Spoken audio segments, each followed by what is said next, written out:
I think we're all familiar with a game called Ocarina of Time. It was one of the most celebrated, beloved, and just plain good games of its time. Everyone was playing it. Every video game news outlet was talking about it. One of my first experiences online was joining a message board for an Ocarina of Time fan site. It's a game tons of gamers know inside and out, and if there is one downside to knowing a game inside and out, it's that there can be no more surprises. As a matter of fact, there can always be surprises. In a situation I imagine is familiar to most of you, I was 13 years old, alone in my living room playing Ocarina of Time. I'd beaten it. I'd caught the Skulltulas. I think I was missing a heart piece, but who has time to call up game FAQs when there's zombies to mow down on your horse?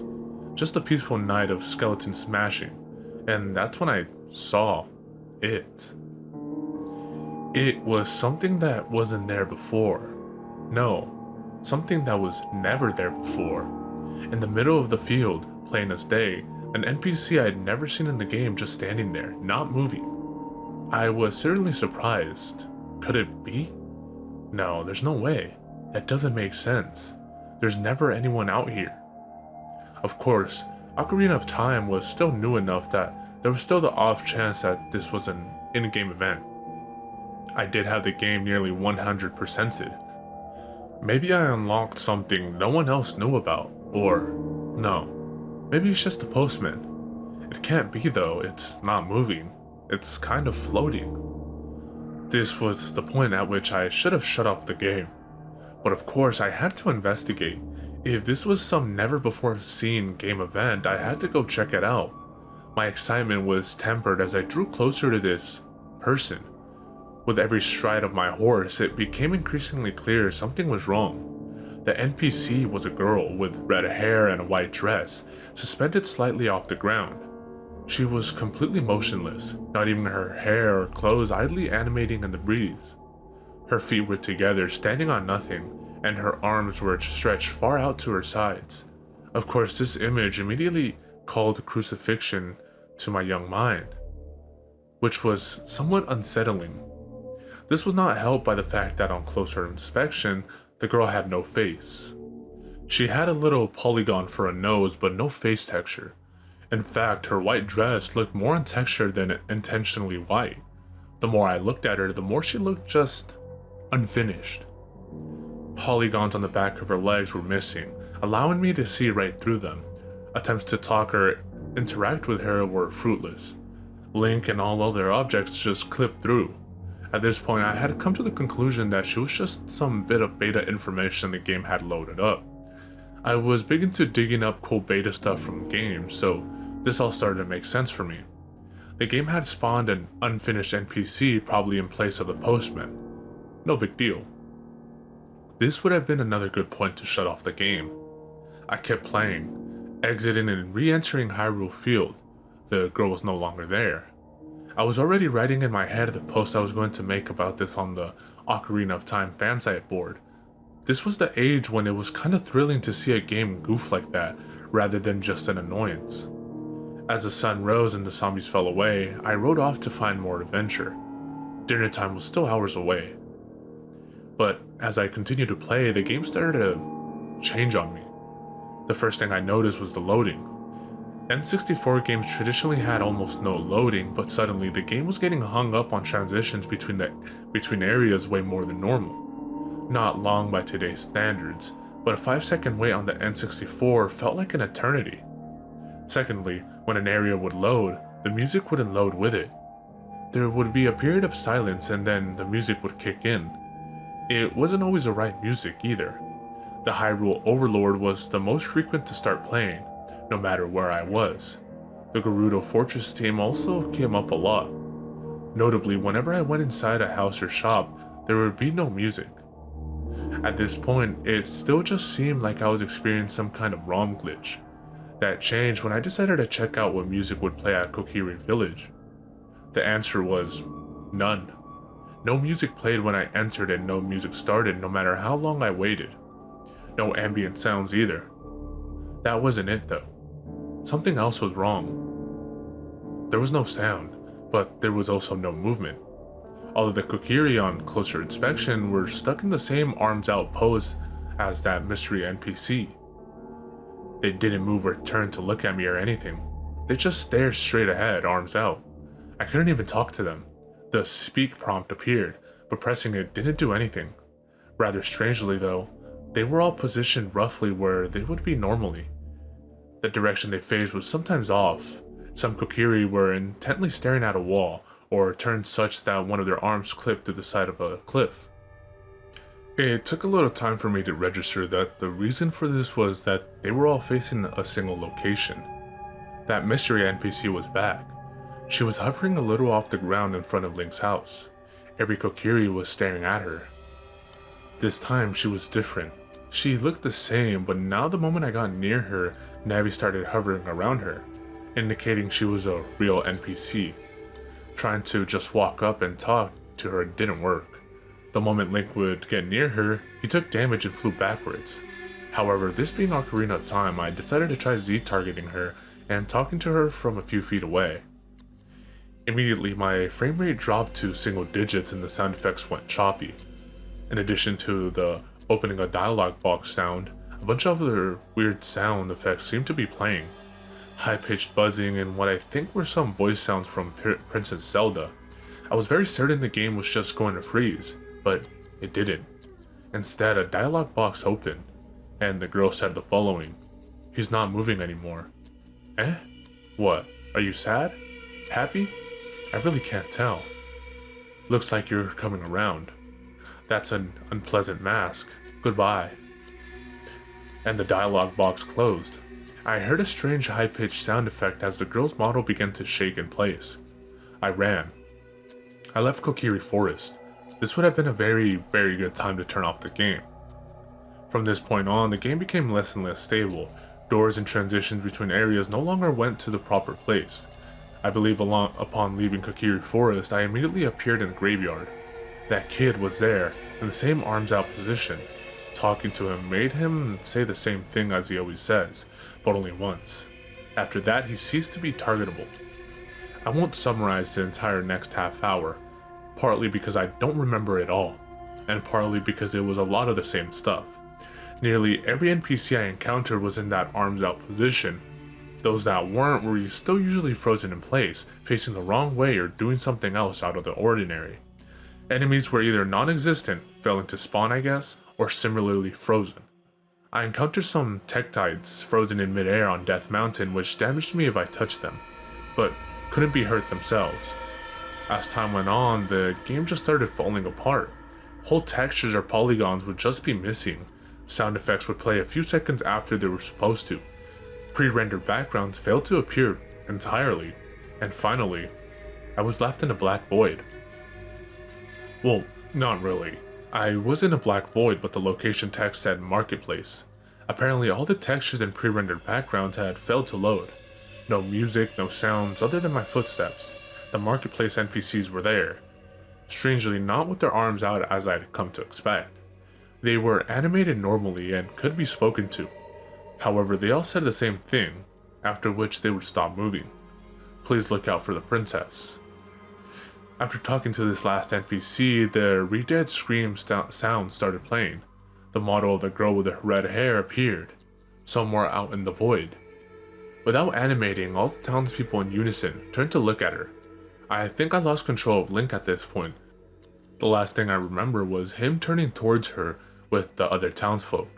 He may have started to walk towards her too. He let out a scream like he was being hurt. This was a very, very good time to turn off the game, and I did.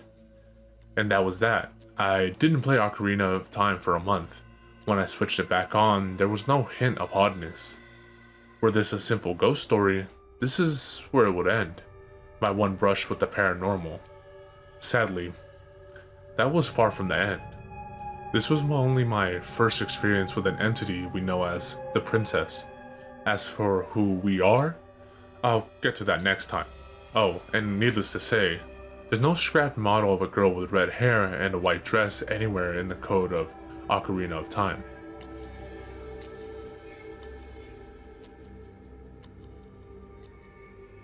Of course, after my experience, I made sure to tell absolutely everyone what had happened. I told my parents, my sister, the kids at school, and even made a huge post on that message board I frequented. For obvious reasons, no one I told believed me. Well, a couple of people on the message board believed me, but you can find people to believe anything on the internet. Honestly, I couldn't blame them. As the weeks turned into months, even I started to question what I had seen. It was so nonsensical. How could it have happened? I do have vivid dreams sometimes, and scary ones too. I've had dreams where I'd get shot or stabbed and be absolutely certain I was going to die. I would feel energy slowly leaving my body, start lamenting how I never properly said goodbye to my family, try desperately to think of how to get the most out of my final seconds. And then my watch would go off, and it'd be time for breakfast. I've never suffered a wound that severe in real life, but somehow, it's like my mind knew how it feels to die. I'm getting sidetracked here. My point is that I wondered if the incident with the video game was just one of those vivid nightmares. It felt about as real. I didn't remember waking up afterwards though. After about 6 months, I just kinda dropped the whole thing. No one was listening and it wasn't worth the effort anymore. I hadn't had anything like it happen since, so I stopped telling people about my video game ghost story and went back to leading a normal life. 7 years passed. This has nothing to do with Ocarina of Time, and the similarity is complete coincidence. I was now a college student struggling with a degree in film. I'd always wanted to get into video games, truth be told, but I just never had the head for programming. I'd programmed exactly one video game in my life, and all it boiled down to was watching 4 circles race from one side of the screen to the other. It was less fun than it sounds. Completely out of the blue, 7 years since I thought of that afternoon, I received a message on Instant Messenger. This was a few years ago when people still used Instant Messenger. The following conversation occurred.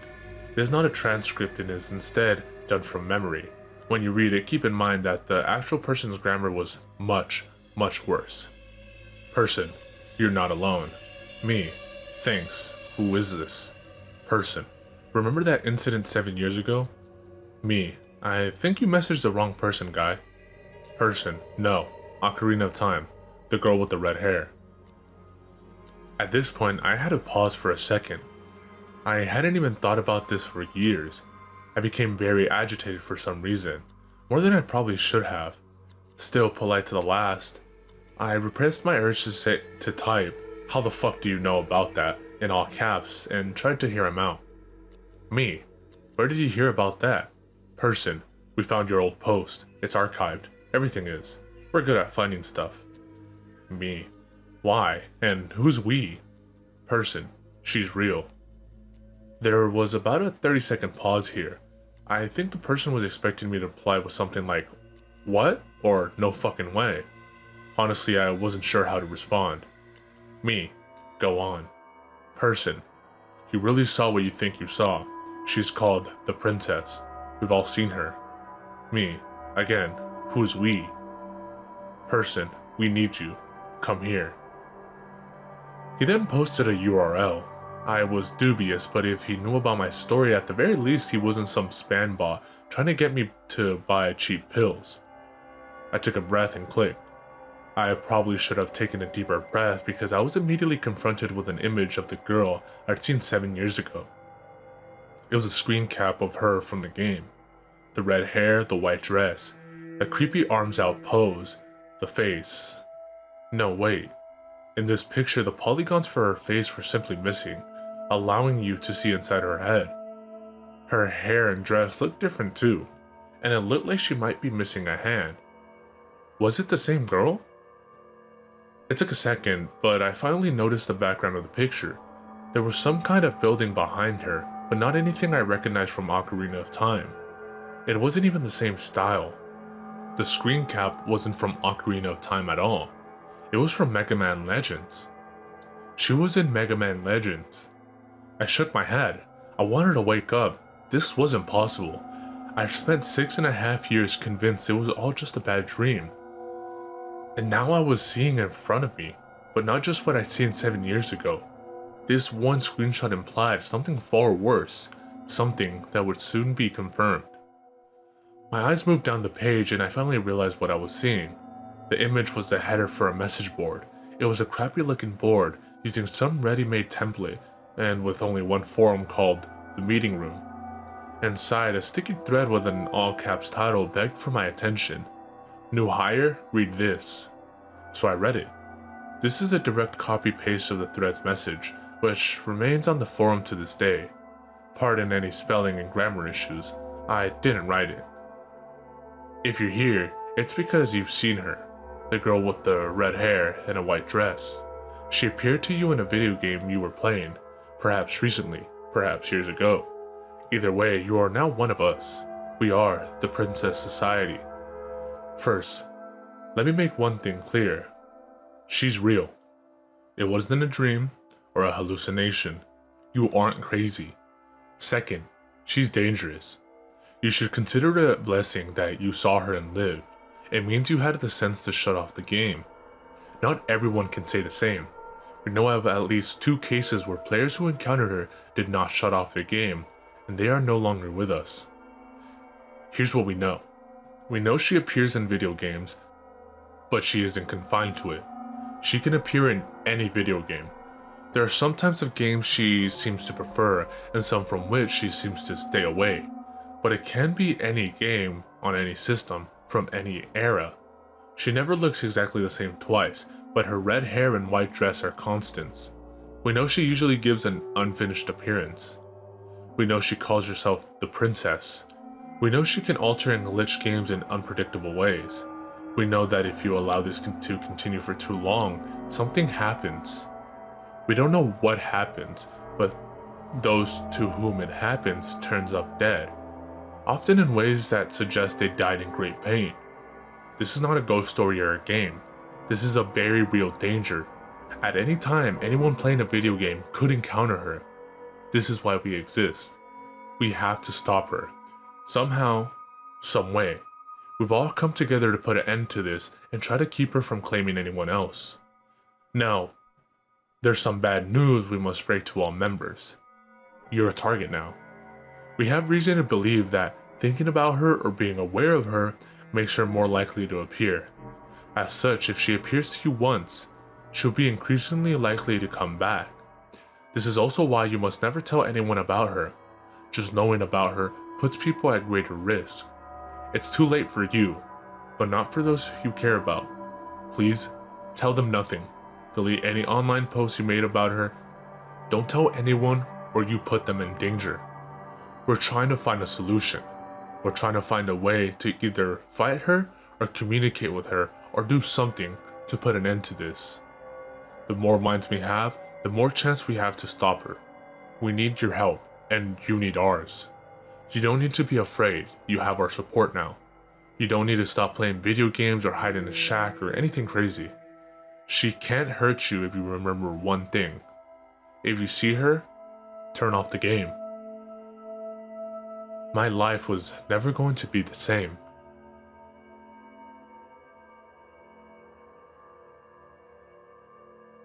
The Princess Society was, simply put, a bunch of idiots.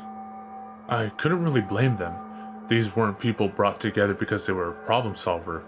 They were just random gamers who'd all happened to encounter the same thing. I was only 20 when I first joined, but I was actually one of the older members. Most of the Princess Society was still in high school. Of course, in spite of this, they still liked to act as though they were super spies figuring out some ancient mystery. They'd obsess about installing apps to make their board marginally harder to find by search. They'd write up and edit lists of complex rules about how to deal with the princess should you encounter her. One person even took to backing up the board on an external hard drive so there would be a record in case she got us. The fact that we didn't have a damn clue what we were doing was generally brushed aside. What we spent the majority of our time doing was just swapping stories. Everyone had their own princess story they were proud of telling. I'll admit it was rather fascinating. Most of the stories were like mine, vaguely creepy but nothing horrifying. Here are a few I remember, heavily abridged. Wild 000 exclamation point. While playing Pokemon Blue on an emulator, A player encountered a tile in the middle of the road in Celadon City which could not be walked on. The tile appeared empty but resisted attempts to enter it as though an NPC was there. The player eventually realized he could talk to this blank square, but all it opened was a blank dialogue box. Moving on, the player noticed periods of silence between music transitions which were getting longer and longer. After a while, NPCs stopped responding and animating, and some building textures were being replaced with nonsense. As the player considered resetting the emulator, he absent-mindedly walked back to the location of the invisible Celadon NPC. On that space, he now found a fuzzy sprite of a girl. The moment he approached her, she got an exclamation mark over her head and ran at him, acting like a rival trainer. Unlike most rival trainers, she actually walked into the player sprite before opening a blank dialogue box. After a battle transition, the player found himself fighting a wild 000 exclamation mark, with the sprite of what the player said at the time looked like an angel with no face. She behaved mostly like one of those ghosts that can only be unmasked with a sylph scope. Pokemon were too afraid to fight her, and instead of attacking, she opened dialogue boxes of garbage characters. Eventually, one of those boxes froze the game on a high-pitched whining sound, at which point the player just reset the emulator. The player remembers that there was a lingering effect on his file from this. His character's name was now blank. Specifically, it had been replaced by 5 spaces. A face in the crowd. Now, I actually forget which game this was. It wasn't the one pictured above. I don't think. It was some WWE wrestling game on the original Xbox. Apparently, the player booted up in an exhibition match only to realize the crowd wasn't animating during the introductions. They were frozen still. Also, no sounds of cheering were playing. It was just the entrance music and sound effects. When the match began, the player noticed someone out in the crowd. It was a 3D polygonal model of a girl with white hair and a red dress, who stood out immensely because the normal crowd was just 2D sprites. She was actually animated and would turn her head to follow the movements of the first player wrestler. Sometimes she would fidget her arms for some unknown reason. Most of the time, she just held her arms straight out to their sides. Though they both started the match at full health, both wrestlers immediately began acting as though they'd taken a heavy beating, clutching their chests and limping towards each other. Despite this, both wrestlers were suddenly far more resilient than usual, and the match just went on and on. It had also somehow turned into a submission-only match, with all ref features turned off. By the time the player finally forced his opponent to tap out, both wrestlers had pretty much every possible battle damage decal the game could put on them. They both looked like bloody pulps. Once the match had ended, a low droning of what sounded like improperly mixed crowd sounds kicked in as the player one wrestler did his victory pose. After that, a menu appeared. The player realized he couldn't move the menu selector off of rematch no matter what button he pressed. Dreamland Nightmare. Playing Vigilante 8, a car combat game in the vein of Twisted Metal on the N64, a player encountered the princess standing around, in her usual pose, in the Casino City map during Johnny Torque's campaign. Thinking she was some kind of Easter egg, a player's first inclination was to shoot her, at which point she exploded like any other destructible object. The player finished the map as normal, but when the next map began to load, there was no story summary screen like normal. Instead, it was a corrupted image with a blank space where the text should be. This screen lasted about 20 seconds, during which time the player was convinced his game had frozen. It hadn't. The mission began with the player as Johnny Torque on the Super Dreamland map. This map, for those who don't know, is a bonus map only available in the N64 version of the game. It's basically a joke map made to look like a cartoon fantasy kingdom, in contrast to the rest of the game's 1970 grindhouse aesthetic. The map, however, was very different from usual. There was no music playing, but even more unsettling, the lighting was way off. As the player described it, it was night, or supposed to be night, I think. As close as the game could get. It was like a video game version of day for night movie scenes. The player drove around a bit. At first, it seemed like there were no enemies, but after some searching, the player found that Beeswax and Dave were sitting on their spawn points, not moving. They appeared to have no AI. The player rammed them a couple times to see if they would react, but they didn't. Eventually, he tried blowing them up to see if they would respond with the proper AI or something. Nothing that simple, unfortunately. The moment the player defeated Beeswax, the Super Dreamland music began playing very loudly and full of audio artifacting. The player looked around for Beeswax respawn, but instead saw what appeared to be a glowing car driving around on the other end of the map. On closer inspection, the car wasn't glowing so much as the weird nighttime filter was unmapping to it, making it appear a lot brighter than everything else. This car didn't match any other vehicle in the game, looking like a boxy, untextured mess of polygons in a vague car-ish shape. The mystery car had an actual enemy AI, though it was erratic. It was constantly ramming into walls and trying to drive places it couldn't. It would only get it together to attack if the player got very close. Even then, it would just kind of spam weapons without much strategy or attempt at aiming. Overall, a very weak opponent, made weaker by the quick discovery that it could be killed with one hit, by anything. But it had a trick. For every one of these vehicles the player destroyed, several more would appear. It seemed to be anywhere from 2 to 4 new ones appearing every time one was destroyed. Stopping your attacks didn't help the situation because the vehicles were attacking and destroying each other too. Very quickly, the map exceeded the usual maximum of vehicles and the already weak frame rate plummeted.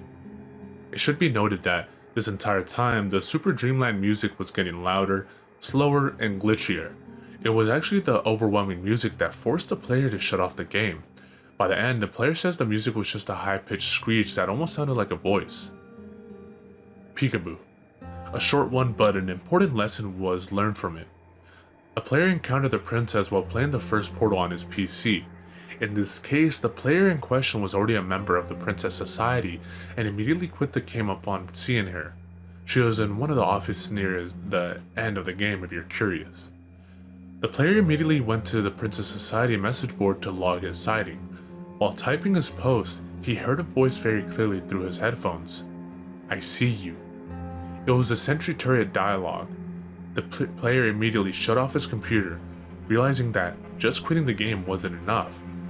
And most of the stories were just like that. A lot of them ended with the player's game freezing or becoming so unplayable the player turned the game off. Very few ended quite as dramatically as mine. However, as I'll get into later, my story was also unique in a much more important way.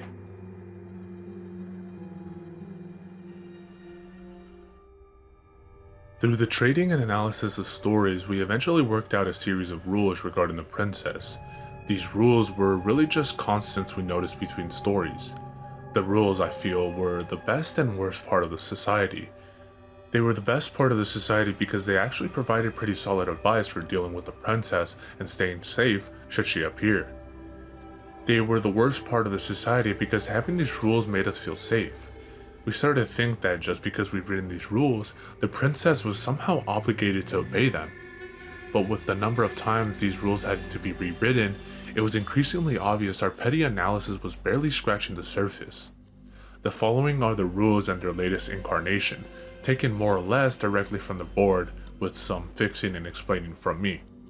Rule 1. If you see her, you're safe if you turn off the game. She has no power if you turn off the game. You can turn it right back on without fear. She'll be gone.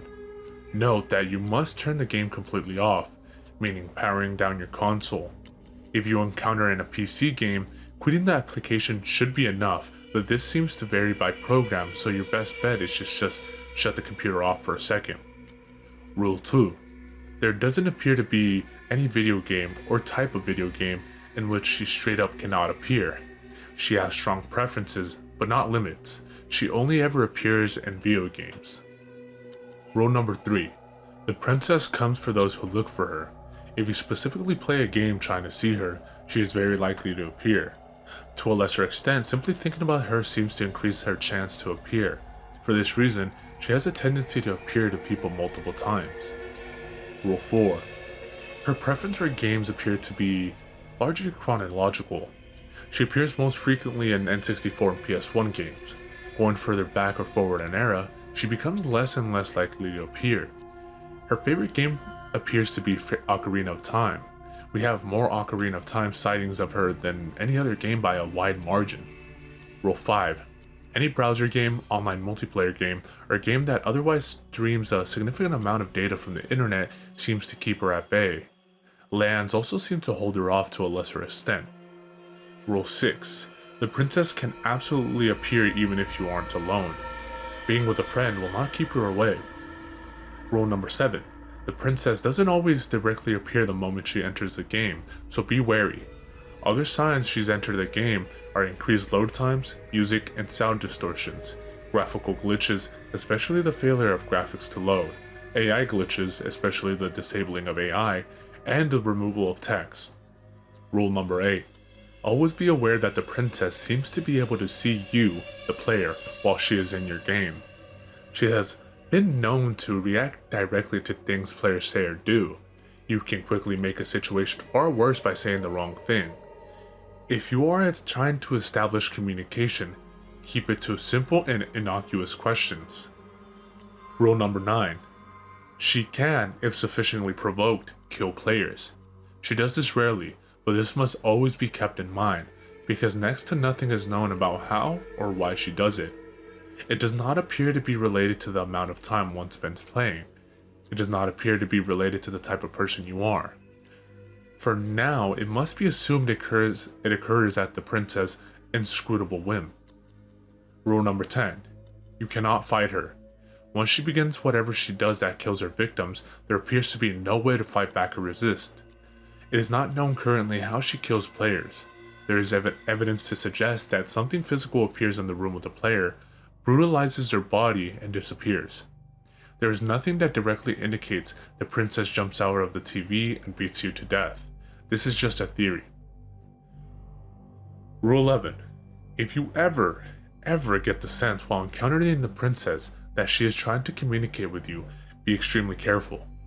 If necessary, log onto this board and ask your fellow society members for advice. You are in a very dangerous situation, and it is likely you could trigger the princess kill ability very easily. You could also provide the key to unlocking this entire mystery. Please consider what you do very carefully. Rule number 12. The following theories are wild conjecture, and while often brought up on this board, should not be taken as fact. The princess can only enter one game at a time. While this certainly seems likely, there's no way to test it. The princess steals your soul if she kills you. All the evidence we have suggests that those she kills are simply dead. The princess is the ghost of Mr. Carver's daughter. No, I'll get into who Mr. Carver is a few parts from now. There's nothing to suggest the princess is the ghost of anyone, or even a ghost at all. You can't just turn off the game, you have to unplug it. On modern consoles, the princess has been shown capable of preventing the system from powering down naturally, as this is accomplished by a program and not a simple switch being flipped. In those cases, it is indeed usually necessary to unplug the console. You don't need to do this for every console, though, and the princess has only overridden a modern console's natural power down sequence once on record. Attacking the princess avatar in-game hurts her. While it does occasionally seem to aggravate her, there is nothing to suggest the princess could be injured or destroyed simply by attacking her with in-game weapons. The princess will be destroyed when someone figures out her true name. This is just a rumor that got way out of hand. I could totally fight off the princess if she attacked me. You are welcome to test this theory, but do not expect to be correct.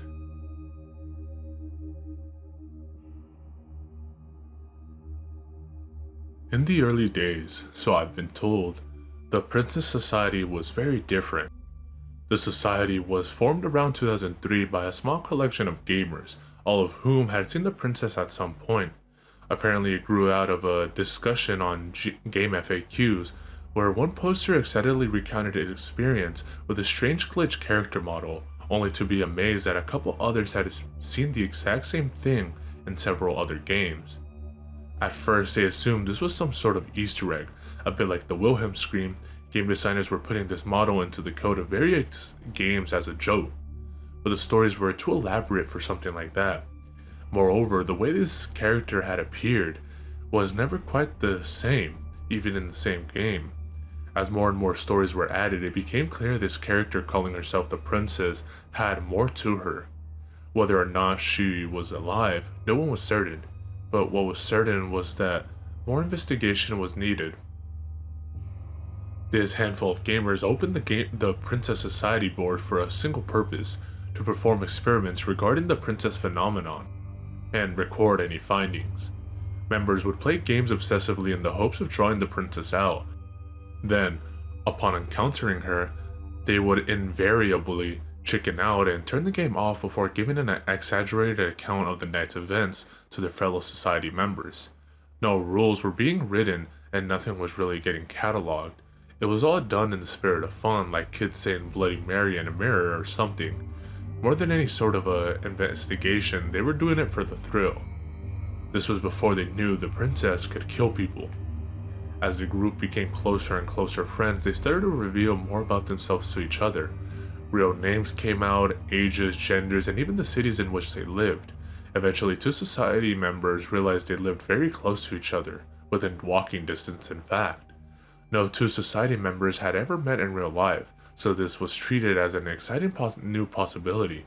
What would happen if two society members played a game together to try and draw the princess out? They could provide each other moral support as well as a little strength in numbers. While the princess had never exhibited any true hostility, there was always a vaguely unsettling quality to her appearances, so it was just agreed that two people working together were the best way to attempt deeper communication with the princess, just for safety's sake. We'll call the two society members Adam and Brian. The plan was simple. Brian would go to Adam's house one afternoon with a stack of N64 games. The two of them would play game after game in the stack until the princess showed herself, and this being the important part. They would not chicken out. They would not shut off the game. They would keep each other calm and allow the game to run. Even if the screen froze or got filled with garbage, they were prepared to leave it on to see if there was something on the other side. Anticipation grew as the day approached. The society was convinced that everything would be revealed with this experience. No one knew how the princess would react to such direct confrontation, but everyone wanted to know. Adam mentioned that he was going to keep a knife handy in case anything went wrong. Brian was bringing a tape recorder in case the princess had any sort of message. Neither of them owned a video camera, and cameras in general weren't quite as ubiquitous as they are today. It's debatable how much a camera would have helped anyways. The day finally arrived with much fanfare on the society message board. A good luck team banner went up on the board's main index. There was a poll going on whether or not the team would get any useful information, or if they'd just wuss out immediately and shut off the game. Wuss out was in the lead by a good margin. Adam and Brian had both agreed that they would check in around 6 p.m. whether or not they found anything, so society members all made sure to log in at 6 p.m. for the news. It was like New Year's, with everyone counting down. 5, 4, 3, 2, 1. 6 p.m. Hit. Nothing. There were two theories. Either something had gone wrong, or Adam and Brian had established contact with the princess and couldn't get away to write anything yet. At the very least, the wuss out predictions were looking less and less likely. Something was clearly going on. Excitement just got greater as the society members considered the possibilities of this delay. 7 p.m. hit. Nothing. A few people were starting to get worried at this point. Could an encounter with the princess really tie a person up this long? People were starting to swing more towards the possibility that something bad might have happened, though no one could think of what. There was speculation that she got them, but what did that even mean? Up until this point, she'd just been an off-looking model in a video game. 8 p.m. hit. Nothing. It was around this time that a "Rip Adam and Brian" thread was made on the board as a joke. I think people wanted to laugh at it because they didn't want to consider what was on the backs of their minds. Fake eulogies were said, jokes about how Adam should have kept a Nez Zapper on him were made. People were starting to get desperate for distractions while they waited for some sort of news. They waited until midnight. Actually, they waited for a week and a half. Midnight of that night was just when most of them logged off. Ostensibly, it was to go to sleep, but I doubt any of them slept well that night. For a week and a half, neither Adam nor Brian logged in. Admins watched their account day and night for any sign of activity. People sent worried emails to the both of them and tried to contact them on AIM. It was like they had just disappeared, at least from the internet. After a week and a half, Brian logged in. Users saw he logged in before he even posted anything, opening a thread called Brian, and demanding he tell them what had happened. Brian only made one post. Adam is dead, the princess is evil.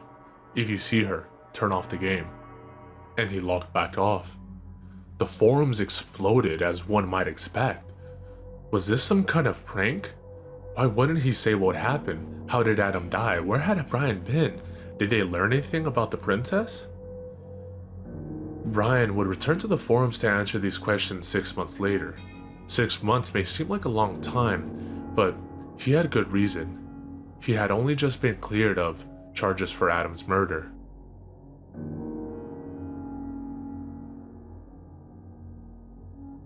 Adam and Brian had never met in real life before that afternoon.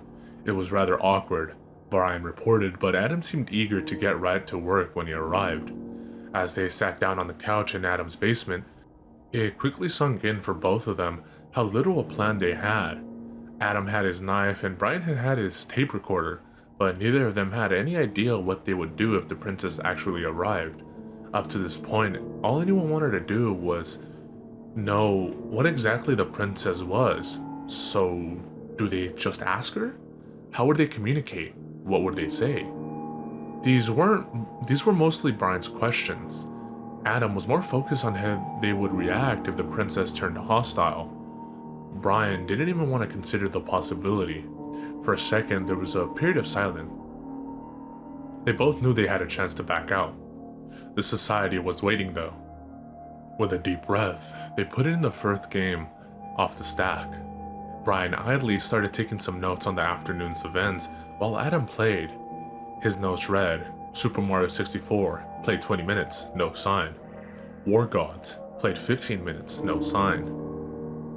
Chameleon Twist, played 25 minutes, no sign. F-Zero, played 5 minutes, realized it would be a really hard game for the princess to manifest in. Harvest Moon 64, played 10 minutes, got too frustrated trying to explain the game to Adam. Snowboard Kids 2, played 35 minutes, no sign. Also, this game rules. GoldenEye, played 20 minutes, no sign. Earthworm Jim 3D, fuck this game. Goemon's Great Adventure, played 20 minutes, no sign. Mistook a girl in town for the princess, but it wasn't her. Last Corpse, played 14 minutes until the game randomly locked up. Princess? Snowboard Kids 2, played 20 more minutes, no sign. Game after game, they worked through their stack. Every single time, there was no sign of the princess anywhere. The sun was setting with no data collected. Adam and Brian didn't say it, but it was actually a relief to be able to go back to the board and say the princess didn't show. They tempted the beast and lived to tell about it. That was enough for them. They were ready to bail. But there was one game left, Ocarina of Time. Brian had put it on the bottom of the stack in the hopes that they might not get to it. Even with what little data the society had in these early years, they knew Ocarina of Time meant something special to the princess. They couldn't leave until they had at least taken a peek. 10 minutes? No, 5. Just enough to be sure she wasn't there. The game took a little longer to boot up than normal. At first, the game seemed normal enough. The duo walked Link from one end of Hyrule to the other. They were both noticing the subtle increases in transition times between areas, but neither said anything. The princess hadn't appeared. The game was still largely normal. Maybe the cart was just old. Maybe the missing textures on that pea hat were just a fluke. They'd been sitting in silence for 10 whole minutes without realizing. Adam broke it. She's toying with us. She knows we know she's here. You don't know that. You want to explain these load times? But she wouldn't play with us like that. Is that a thing she does? Isn't she just a glitch ghost or something? Adam didn't answer. He walked Link slowly through the Kakariko village. He and Brian scanning every inch of the screen. Brian saw her first. At least, he thought he did, out of the corner of his eye. There, she's there, he shouted. Adam shook his head, replying, It's just the girl who makes you chase cuckoos. He panned the camera back to illustrate. Indeed, the princess wasn't there. However, the cuckoo girl wasn't either. There was no one there. So what do we do now? You think I know? Let's shut the game off. No one will know. No, we're finding her. With that, Adam ran Link into the graveyard. Brian noticed Adam checking his knife. From that point on, it was like so many princess stories. Textures disappearing, music not loading, transitions not going to the proper place, everything we'd come to expect. The only difference was the princess wasn't appearing. In fact, no one was appearing. Every time they revisited an area, fewer and fewer NPCs would be there. Shops and houses were empty. Even enemies weren't spawning anymore. Those that did appear usually did so missing all their textures, appearing blank white and unable to interact with the player. And yet no princess. Link stood alone in the middle of a village. Adam had had enough, slamming his controller down and shouting at the screen. "We just want to talk." No reply. "Why are you doing this?" No reply. Adam's voice suddenly took a deep, deathly serious tone. "Answer us, or we turn off the game." Ryan couldn't help but shoot a confused glance at Adam. He saw Adam just glaring at the screen, deep in concentration, but whatever the reason for what Adam said, it worked. Link immediately fell right through the ground as if, though, into a hole. There was a long period of darkness or loading if you prefer. And there she was, the princess, just as everyone had described her, with her red hair and white dress. She was hovering in the middle of a great fairy fountain. Adam made Link approach her slowly. With the fairy fountain music playing, the atmosphere was so peaceful, so serene. Brian almost felt as though the princess were welcoming them. This was what Brian had hoped for. This was finally a chance to talk. The princess was going to tell them everything. Yeah, I already mentioned Adam dies, so you can imagine how well this goes.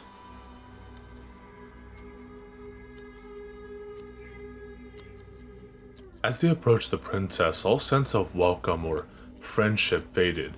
The music began to distort, the notes becoming more and more drawn out until the soundtrack had become a dull electronic buzz. The textures flickered and vanished, peeling the walls of the fountain away. The frame rate dropped to what Brian could only assume were single digits, and the princess herself, once floating majestically above the fountain proper, became tilted at an awkward angle, her left arm vibrating wildly in a way that seemed to mimic the frequency of the horrible, whining music. Sometimes her head would move too, but in a way Brian found difficult to explain after the fact. Stepping up onto the pedestal, the game seemed to freeze for a moment. Brian hoped it would. He could tell no good could come of this. He didn't want to ask the princess anything. He was ready to pack up and go. Adam had been fairly silent this whole time. Rather than let them go, the game resumed, presenting them with a text box and a single choice. Yes? No. No question, no context, just a choice. Brian stared at the screen, dumbfounded. Was this their first chance at communication? Was the princess asking them something? Or no, perhaps they were supposed to ask a question. Perhaps they would ask something and the princess would move the cursor, like a Ouija board. Yes, that was it. This was the... Adam selected yes almost immediately. What the hell, man? Adam didn't respond. The princess, however, did. In an instant, Link was screaming. The princess had, upon being told yes, slammed into him and propelled him backwards, dealing a half-hearted damage in the process. She'd moved so fast, neither of them had actually seen the attack. Brian nearly jumped out of his seat, but Adam just grimaced. The moment Link got back to his feet, Adam had him draw his sword and charge the princess. Link didn't get far. The moment he neared the princess, he became paralyzed. The princess, now behaving like a red dead, screaming all, slowly advanced on the helpless Link. Adam mashed buttons to no avail, and soon the princess was latched onto Link's back, draining the life from him. Much as Adam struggled, the princess would not let go. Also in a turn, Brian found quite disturbing. Link's textures slowly disappeared while he was being trained. First his head, then his arms, then his body, down slowly until he was a blank white slate. And with that, Link's last heart disappeared. He collapsed to the ground, but there was no game over music. The camera just focused on Link's blank white body, the princess hovering over him. Adam finally broke his silence, not with words, but just a loud guttural grunt of frustration. Then, a couple seconds later, Link was up again. There was no fairy in a bottle or even animation. Link just stood back up with full health, though still blank white, and gameplay resumed. The princess in this instance moved a few yards away to her original position above the fairy fountain. Adam smiled, charging Link at the princess yet again. For the next few minutes, Adam struggled to damage the princess in any way he could. Anytime he got close, she would latch onto him and there would be no escape.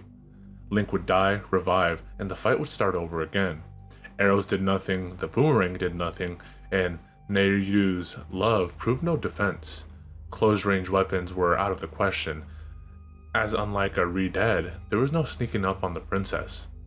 Adam was becoming progressively angrier and more intense with each death. His breathing became heavy, his face slowly contorting with rage. He began to shout at the princess, calling her horrible things, describing the ways he would punish her the moment he figured out how to hurt her. By Brian's count, there were at least 2 inventory items Adam was prepared to shove up the princess' ass, neither of which were remotely suitable for such a thing. It has been speculated after the fact that Adam might have had some anger issues, and been the type of person who uses video games as a means of venting aggression. Dude. No, there has to be something. There has to be. What haven't I used? What haven't I used? Bombs? At the very least, bombs got a unique reaction. As Adam hurled the bomb at the princess, she turned and floated out of the blast radius. Immediately, Adam chuckled. He tossed bomb after bomb, the princess scurrying back and forth to get away. Adam's intense gaze was replaced by a devilish smile as Brian realized he was herding the princess into a corner, where she couldn't escape. One final bomb landed at the princess's feet. Her model shuddered, spinning desperately to find a way out, and then... boom! The princess was face down. Ha! Adam shouted.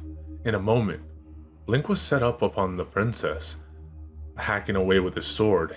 Each hit, the princess flashed red, letting out a horrible series of distorted screams. A shower of blood-red particles effects shot out of her body with each slash of the blade. So many particles that the game would slow each time, causing the blade to slowly and agonizingly slice through the princess's model. Adam was laughing. He wouldn't stop. He hammered the attack button as fast as he could. The princess's screams were becoming more distorted, more ear-splitting, and yet somehow more real at the same time. Brian says they didn't sound like screams he'd heard from the game, but with the level of filtering, he admits they could have been just anything. Either way, he couldn't take it anymore. He grabbed Adam's shoulder. Stop! Adam violently shrugged Brian's hand away, looking at him for the first time they started playing. No, don't you get this? This is what she wants. There was a brief silence, followed by a scream. It was Link screaming. The princess had stood back up. Thus began the second phase of the fight. The princess had a new trick this time. If left alone, she would rapidly charge Link and bash him away, as she'd done at the very beginning of the battle. It was still a fairly simple matter for Adam to corral her into a corner with bombs, and then he set upon her again with his sword. Brian just watched in silence, unsure what to think. For all the mystique surrounding the princess, this was feeling more and more like a standard boss fight. The third phase of the fight caught Adam off guard. Multiple princesses appeared around Link and formed a close circle around him. While Adam considered which one to attack, one of them rushed Link and knocked him to the ground, taking his last heart of weight. It was here that the two learned that if Link died and reset, he had to start again from the first phase of the fight. Annoying, but Adam was pumped by it now. Brian could see the look of devilish glee on his face. He was loving this. After a handful of deaths, Adam passed the third phase of the fight. Attacking the correct princess would cause the others to disappear and the princess to revert to her phase 2 pattern. How the correct princess was determined seemed random. There was no tell or indication, but it seemed like 1 in every 3 or so guesses was always correct, even though there were many more doppelgangers. In the fourth phase, flames began to appear on the ground. The princess flew in circles around the room, twisting and turning wildly and firing fireballs in all directions. Only a light arrow could bring her down, and then there was only a short window to hit her with a bomb before she would take off again. The fifth phase was like the fourth, only with multiple princesses. There was no correct princess this time. All of them had to be shot down with light arrows and bombed to proceed. On this phase, the frame rate would begin to suffer and the void surrounding the room would be tinged to flaming red. The music, such as it was, would also become slower and more hitched here. The sixth phase caused the remaining textures of the room to erupt into a garbled mess of corrupted imagery. The princess would fly high into the sky and began dive-bombing Link repeatedly. Between the frame rate and the psychedelic textures, it was hard for Brian to even see the princess. Adam remained focused, dodging left and right, finally tricking the princess into diving into an exploding bomb. Beyond that, Brian had a very difficult time explaining the phases of the fight to the society. He recalls there were 2 more phases after the 6th, or at least 2 more phases he ever saw Adam reach. In these phases, the frame rate and textures were so jumpy that it was impossible for him to tell what was even happening. There may have been multiple princesses, there may have been enemies summoned in at some point, and Brian recalls Adam having to use the lens of truth to do something. This, however, was all he could make out. As for how Adam could still play, Brian says Adam was in his own little world by this point. He hadn't said anything since his previous outburst aside from the occasional scream of frustration or a chuckle of victory. He was becoming increasingly enraged by his failures and increasingly sadistic in his moments to slash away the princess. Adam had figured out at some point that the princess wouldn't go into her next phase until a certain amount of damage had been dealt to her body. So he'd started purposefully using weaker and weaker weapons on her to draw out these moments as long as possible. He burned her, blew her up, thrashed her with a stick, crushed her with a hammer. And every time she would let out a shriek that sent shivers down Brian's spine, red particles spraying everywhere. It was too much. Brian drove for the Nintendo 64. He couldn't take it anymore. He had to shut off the game. Fuck the tape recorder. Fuck this whole experiment. If the princess had anything to reveal, it couldn't possibly be worth it. As he grabbed the power switch, the room suddenly fell silent. The game hadn't paused. All noise had just stopped. Brian looked up at the screen. It was the princess. Just a princess, front and center on screen, seeming to stare down at him. Don't turn it off. It was Adam who said it. Brian looked back to see a knife leveled at him. Adam's face was cold and grim. Just leave. Adam stared at Brian and Brian had no choice but to obey. He grabbed what games he could quickly shove into his backpack and ran out the room. As he left, he heard the sounds of battle immediately resume behind him.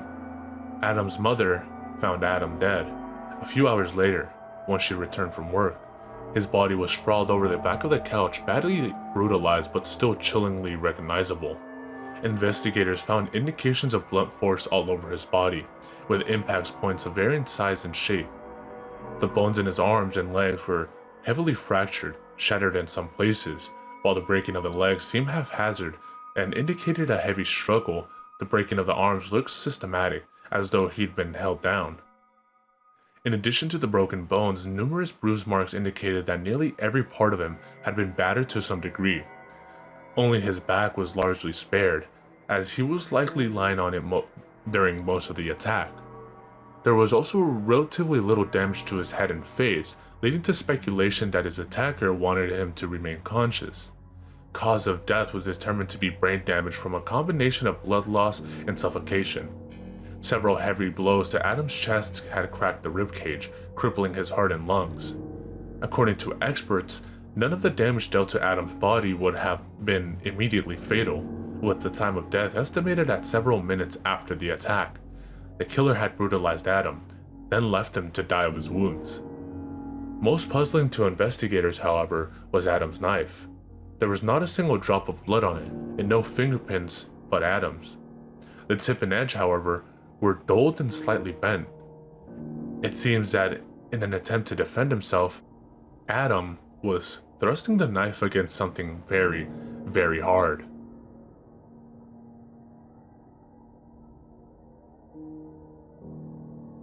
Following Adam's death, the Princess Society changed quite a bit. No longer was the princess just an idle object of fascination, she was a threat, and they realized their research could be a matter of life or death. Very quickly, the society transformed into the way I knew it, a secret and close-knit community desperately scouring the internet for any new source of information on the princess. It's reasonable to wonder, of course, why research continued at all. If attempts at negotiating with the princess had been such a disaster, why try? Established communication had always been one of the main goals of the society, but trying to talk to such a hostile thing seemed incredibly foolish. It did to me, anyway, and I made sure to say as much. As it turns out, however, there was a reason the society still believed communication was an option. Shortly after Adam died, when the search for people with information about the princess had been most intense, the society came across someone with a very interesting and very sad story to tell. You see, years before Adam and Brian's fateful misadventure, someone had already succeeded where they would fail. Someone had actually established open communication with the princess. She was a 10-year-old girl. She was also the first person the princess ever killed. Faye was never particularly into video games. She'd give them a try occasionally, but they just never caught her interest the way books did. Her primary exposure to video games came from her little sister Ellie, who had kept a Game Boy on her since she was 6. Perhaps it was partly her sister's influence which kept Faye away from video games. Perhaps she considered them childish because she associated them with her baby sister. She would, in time, come to avoid video games for another reason. On Ellie's 10th birthday, their parents bought her a brand new Nintendo 64 console and a copy of Banjo-Kazooie. Faye was more than a little jealous. This was more than her parents had ever spent on her birthday presents. Still, the look of sheer glee on Ellie's face as she tore the console out of the box made it impossible to stay mad. For all she could be a pest, Ellie was too cute to hate. Ellie played that game religiously. 3D games were still new to her, so progress through the game was slow, but she didn't care. She simply was amazed by the atmosphere, getting lost in a big 3D world and meeting new characters. Every now and then, Ellie would run to Faye with a story about a new world she discovered or a scary enemy she narrowly escaped. Faye would generally just nod her head and continue to read. It wasn't until she saw the drawing that she started to take interest in her sister's stories. See, in addition to telling people about the game she was playing, Ellie liked to draw them. She made dozens of drawings of her Pokemon team over the last years, and a series of sketches posted above her closet cataloged her adventures in Link's Awakening. So when she started playing Banjo-Kazooie, she naturally had to draw a group shot of all the characters. Just as naturally, when she was done, she had to go bug Faye to look at it. Faye glanced at the drawing long enough to seem interested. It matched the stuff she'd seen while watching Ellie play. There was Banjo, Kazooie, Skullman, the witch, that other witch, one of those Jinjo things, and a character Faye didn't recognize. While most of the characters would group together in the drawing, one character was off to the side, peeking out from behind a tree. It was that girl, with red hair and a white dress, looking rather out of place. Who's that? That? Oh, her. I don't know. She shows up in the game sometimes, not sure what she does yet. I think she's an angel. Huh. Seems strange, but then again, Banjo-Kazooie was a strange game. It didn't seem unreasonable that there would be an angel character somewhere in there. As the weeks wore on, Ellie played the game more and more, continuing to draw as she went. Faye noticed, however, that the focus of Ellie's drawings was shifting. The other characters were appearing less and less, and the red-haired angel was becoming more and more central. Equally strange was that, no matter how close Ellie drew her, she never had a face. Eventually, Faye just had to ask, so what does the angel do? She's not an angel actually, she's a princess, she told me. Oh, well, what does the princess do? She helps me. She makes the bad guys go away. Also, when there's a tough jumping part, she can make me fly to the other side. Once, she gave me eggs, but I think she gave me too many because the numbers turned into letters and everything started buzzing. It was pretty funny. Faye's eyes were starting to glaze as to her. Ellie seemed to be launching into another one of her recaps.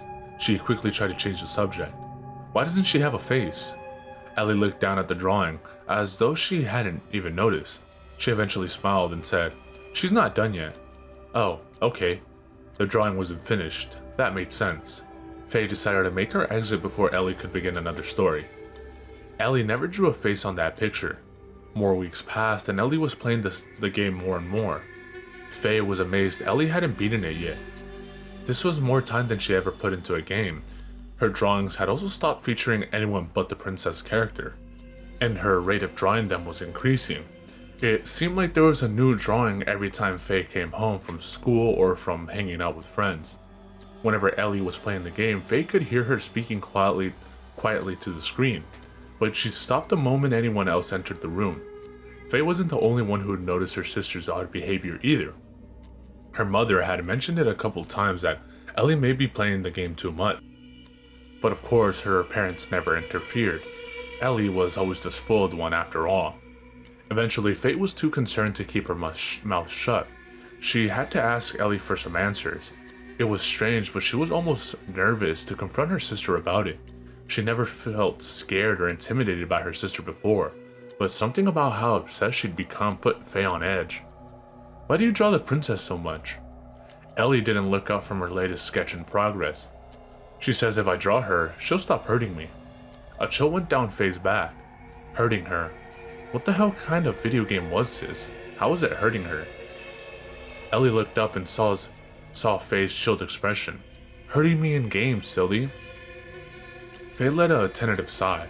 She was only slightly relieved, but still just as confused. It was time for more questions. Okay, if she's a princess, what is she the princess of? Somewhere else. Somewhere else. She doesn't like to talk about it. It makes her mad, and when she's mad, she starts hurting me again. There was a mild twinge of fear in Ellie's voice as she said this. Even if she was only being hurt in the game, Faye could hear that something about this princess character had Ellie on edge. "Ellie, it's just a game. Maybe you should just give it a rest, eh? But she'll be lonely. Just stop playing for a little bit. You're not Mom. You can't make me. I'm a caring sister. I just think you're taking the game too seriously. The princess isn't real." She is. She is real, and you can't make me stop." Ellie grabbed her sketch and stormed out of the room. After this conversation, Ellie didn't stop playing. If anything, she played the game more, and started playing at odd hours. Faye, chronic heartburn sufferer, would often wake up in the middle of the night only to hear the faint sounds of the N64 from the upstairs playroom. When not playing, Ellie seemed to avoid Faye, undoubtedly remembering their last confrontation. Faye, faced with her sister's obvious decline into madness, decided it was no longer her problem. She tried, and Ellie had refused to listen. So she had a crazy sister who talked to video games. So what? Her sister, however, decided to bring the problem to her. Faye awoke to her usual heartburn one evening to find Ellie silhouetted in her doorway. Faye was understandably startled at first, but when she flipped on the light, she saw Ellie had tears in her eyes. She looked absolutely terrified. "I had a nightmare," she cried. It had been years since Ellie had done this. When they were both younger, Ellie used to come to Faye for comfort when she had a nightmare. At the very least, Faye got a nice scary story out of the deal. She'd always wondered why Ellie never went to her parents, but in the moment, it never seemed that right to ask. Just as they'd done years ago, Ellie toddled up to Faye's bed, sat at the foot of it, and summarized what had happened. "In my dreams, the princess, she showed me where she comes from. It's bad. It's weird and scary, and it makes her mad when she's there. It's like a kingdom, but it's not. Nothing's right. Everything's broken. It's full of people and things that are all blank like she is, but most of them can't think right because no one gave them brains, or something. There's no sky, no water, no grass, no... Ellie started to cry. This was certainly the most elaborate nightmare Ellie had ever described. Much better than there was a mean-looking Jack-in-the-Box with a gun. Faye reached out a hand to comfort her. "It's all right," she said in as soothing a manner as she could, but her hand was pushed away. "It's not all right. It was just a dream. No. I think when I'm not playing, the princess has to go back there. When I'm not playing with her or drawing her, she has to go back. It makes her so mad. I don't know why it makes her so mad to be there." Ellie stood up and headed for the door. Ellie, are you going to play the game now? I can't leave her there. She's not real. Shut up. Ellie slammed the door behind her. It seemed Faye had lost another battle for her sister's sanity. Her heartburn had calmed, at least. She tried to lay down and return to her sleep. But it wasn't over. Apparently this door slam had been loud enough to wake their mother, who had decided it was finally time for some discipline. At first, Faye just heard some muffled discussion from the playroom. This discussion, however, quickly escalated. Eventually, Faye could hear everything the two of them were saying. Eleanor, Jane, you go back to your bed this instant. Mom, I have to save the princess. She isn't real. How many times do I have to tell you video games aren't real? But she is. She's not just in the game. She's here. She's right here. Look. These are just drawings. They aren't... Oh God, Ellie, did you draw this? See? She's angry now. She's real and you're making her angry. Ellie, just go to bed. No, I have to help her. Go to bed. No. The screaming continued down the hall as Ellie was dragged back to her bedroom by her mother. Near as Faye could hear, Ellie was tossed into her room and the door shut behind her. Though faint, she could hear her sister weeping. Occasionally, she would cry out something increasingly incoherent. One particular thing stuck with Faye for years afterwards. You're just like them. They said she wasn't real. They ruined everything, and you're just the same. The last outburst proved too much for Ellie's parents to ignore. In the following week, Ellie was sent to psychiatric care specialist. When this specialist found himself unable to cure Ellie of her delusions, he recommended the use of medication to regulate Ellie's apparent hallucinations. Faye suspected that the recommendation might not have been entirely ethically motivated, the relationship between psychiatry and the drug companies being what it is, but one couldn't argue with the results. Within days of beginning her medication, Ellie's behavior was like that of a completely different person. No longer loud, shrieking and scribbling everywhere, Ellie became very quiet and withdrawn. Most notably, she didn't pick up her games anymore. Not even her Game Boy. After a couple of weeks, Faye worked up the courage to ask Ellie if she still believed in the princess. Ellie considered it, calmly, coldly, before looking back up at her sister and replying, "She's not real." And then one Saturday, Ellie was late for dinner. Faye and her parents searched all over the house for her, calling her, looking out the windows. She was nowhere to be found. That is, until Faye realized no one had checked the playroom. Why should they have? Ellie never went in there anymore. Sitting on a couch, in front of a glowing screen, Faye found her sister. She was dead. Covering her body were bruises, cuts, and welts. She had been killed in nearly the exact same way as Adam would be years later, but with one key difference. Unlike with Adam, there was no indication she tried to fight back.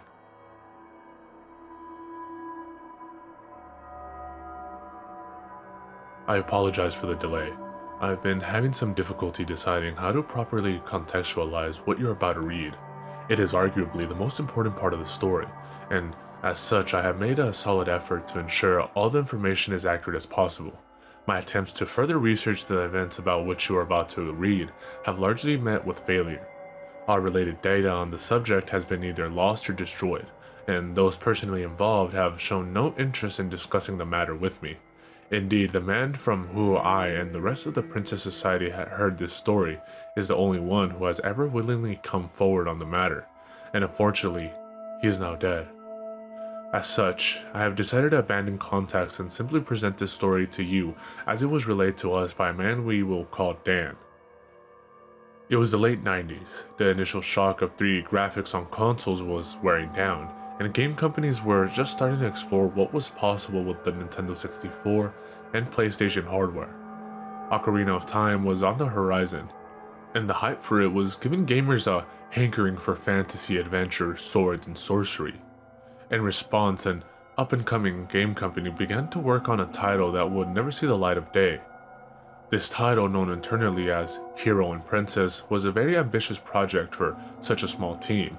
Set in a never-named fantasy kingdom, the game would follow closely the Legend of Zelda progression formula, with gameplay beats divided by dungeons and the collection of new items and abilities to progress. However, the game's claim to fame was going to be the helper who would accompany the player throughout the adventure. Never given a name, she was known during development only as the Princess.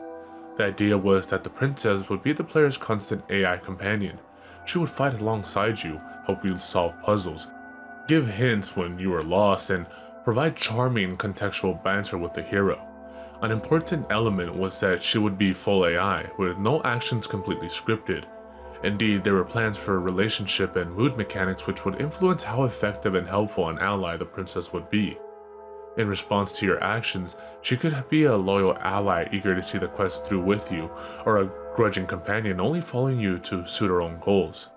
This dynamic was the brainchild of Mr. Carver, a lead designer on the project, while his area of expertise was providing the art and story direction for the game. He was always the strongest advocate of the AI companion system as a core mechanic. After all, he spent many long hours crafting an interesting and dynamic personality for the princess, someone the player would want to spend a 45-hour game with, and had ended up getting quite attached to the character himself.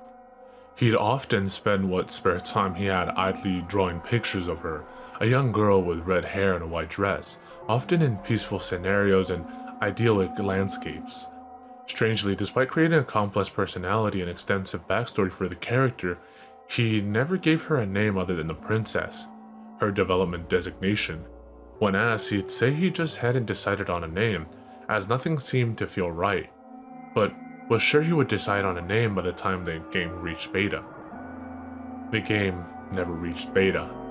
Very early in development, it became clear that the AI companion mechanic as Mr. Carver had envisioned it was impossible to implement. The team was too small, the current console hardware was too weak, and the idea was just too grand and elaborate for the resources available. There were attempts to scale the game back, put more control of the princess in the hands of the player, and other solutions, but nothing could stem the incredible amount of feature bloat Mr. Carver's ideas were causing. Carver himself was extremely indignant over any proposed limitations on the princess's fully AI nature, insisting it was vital not only for the gameplay experience but for the story he was trying to tell and the princess as a character. Eventually, though, the higher-ups lost their patience with Carver and ordered the princess features stripped from the game entirely. Following this, according to close friends, Carver spiraled into a deep depression. He still performed his duties as story and art director, but became increasingly detached from the project. He began spending more and more time drawing the princess, to the point where his office walls were becoming covered in concept art for the now scrapped character. His drawings were also starting to take on a darker tone. He would often draw the princess simply staring blankly at the viewer or pounding a wall in frustration. There were whispers around the office that Carver would speak to these drawings when he thought no one was around, but never loudly enough for anything specific to be heard. As the game entered alpha, Ocarina of Time was released. The executive producer of Hero and Princess demanded that work be sped up to ship some kind of product and get this disastrous dev cycle behind them. Mr. Carver began taking more and more days off. He would show up to work late, always looking extremely tired and unshaven. Among company executives, his mental health was being called into question. During an evaluation, Mr. Carver apparently had a breakdown, ranting and raving at the executive producer about the princess as though she were a real person. He pleaded to have the princess put back in the game, but instead, Mr. Carver was released from the project altogether. Following the meeting, he immediately left the building, some say in tears, and returned to his apartment, not even bothering to clean out his office. That evening, Mr. Carver was found dead in his apartment. He was lying on the floor in the middle of his living room, blood pouring out from his arm. He had taken his own life with a razor blade to the wrist. The walls of his living room were completely covered in drawings of the princess. In every image, the princess appeared to be in great distress. She was crying, screaming, reaching out pleadingly towards the viewer. The idyllic fields were replaced with dark, twisted landscapes that often seemed to be on the verge of enveloping her completely in her shadow. And on the floor around Mr. Carver's body, there were even more drawings. These just hasty sketches of the princess with no artistry behind them, as though scribbled in a mad haste. These drawings were little more than her on a blank white background, her limbs spread out, and her face not drawn on. It is at that moment the society believes that the princess, as we would come to know her, was born.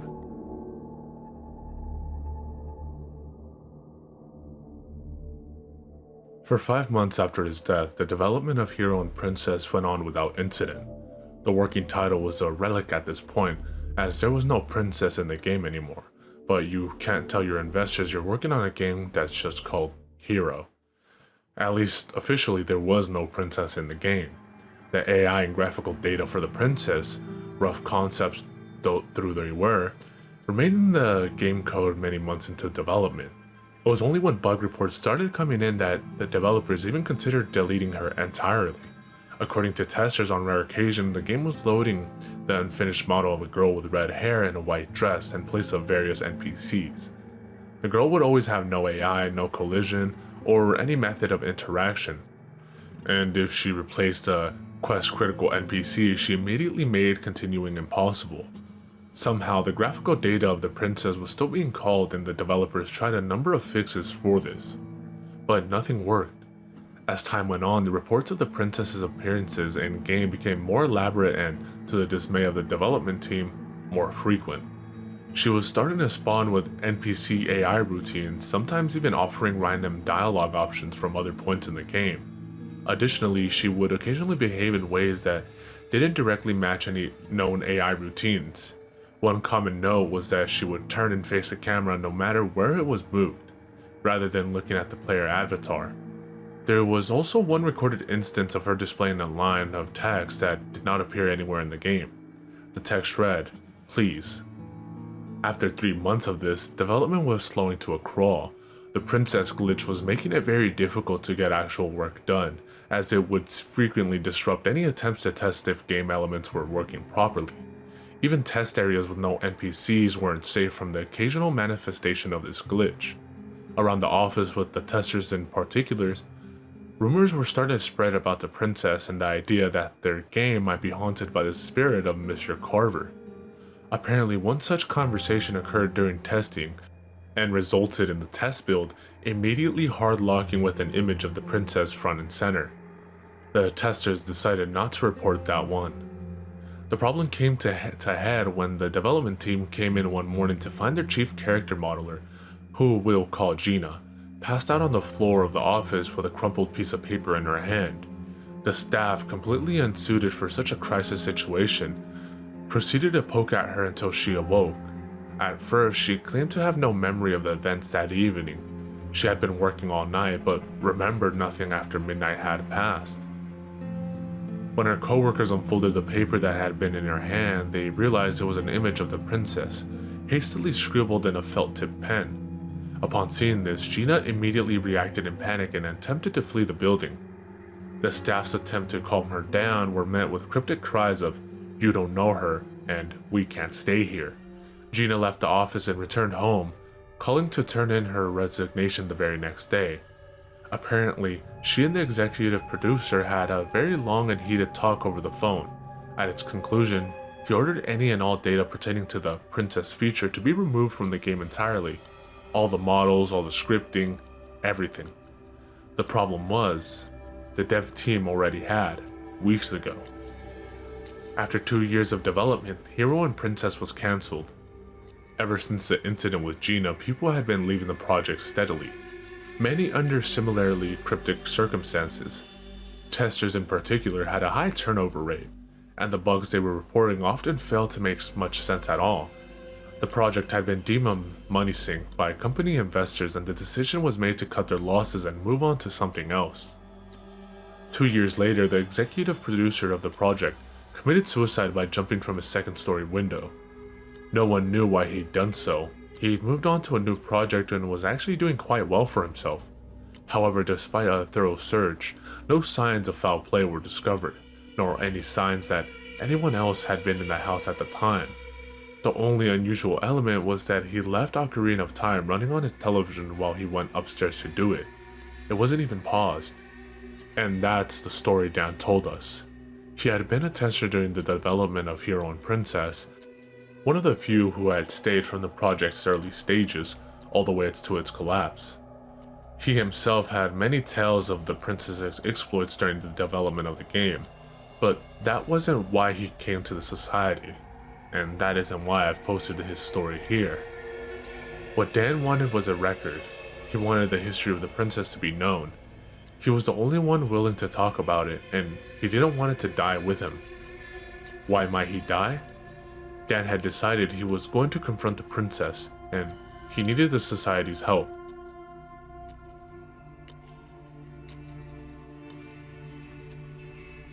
Dan was a bit of an oddball. As you can imagine, his story made him a bit of a superstar within the princess society. He had been there to witness the start of it all. If there were any answers about the princess's true identity, we knew they had to lie in those few strange years Hero and the princess was in development. Dan, however, kept to himself a lot more than you would expect for someone with information as relevant as his. He would answer questions when asked, but he never seemed to want to volunteer it. If you think my update schedule was bad, it took Dan a full year to tell his story. As it turned out, there was a good reason for this. Dan kinda had his own thing going on. A little over half a year ago, completely out of the blue, Dan created a new thread on the society's main discussion board.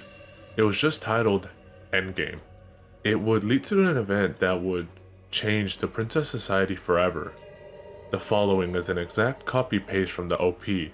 Again, forgive the spelling errors, as they aren't mine. Hello, my name is Daniel. You know me as the lead tester of Hero and Princess, the first person to see the princess manifest. You know this because it's what I've told you, but it isn't the full story. It's time to tell you the rest, because if I don't get it out now, there's a good chance I'll never have the chance again. Testing a video game is a very clinical process. You're not just getting paid to play games, you're getting paid to break them, push at the edges and find the cracks. You methodically try everything you can think of, then you do it again and again.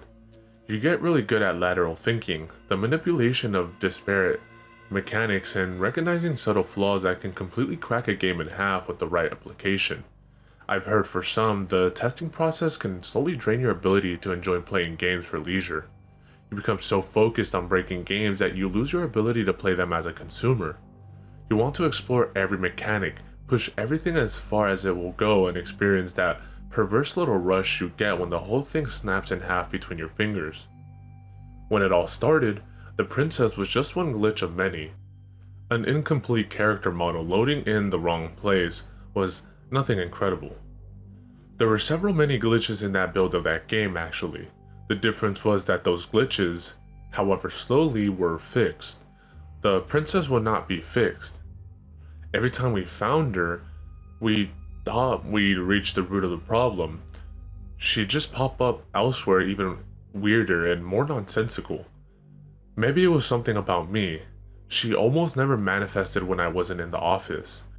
I was the first to see her, and throughout Hero and Princess's dev cycle, I was by far the one to whom she appeared the most. I think she knew I was the lead tester and was getting a kick out of messing with my head. After all, I was the one pushing the hardest to get her out of the damn game. I told you about those times she would look directly at the camera. That was during times I was testing.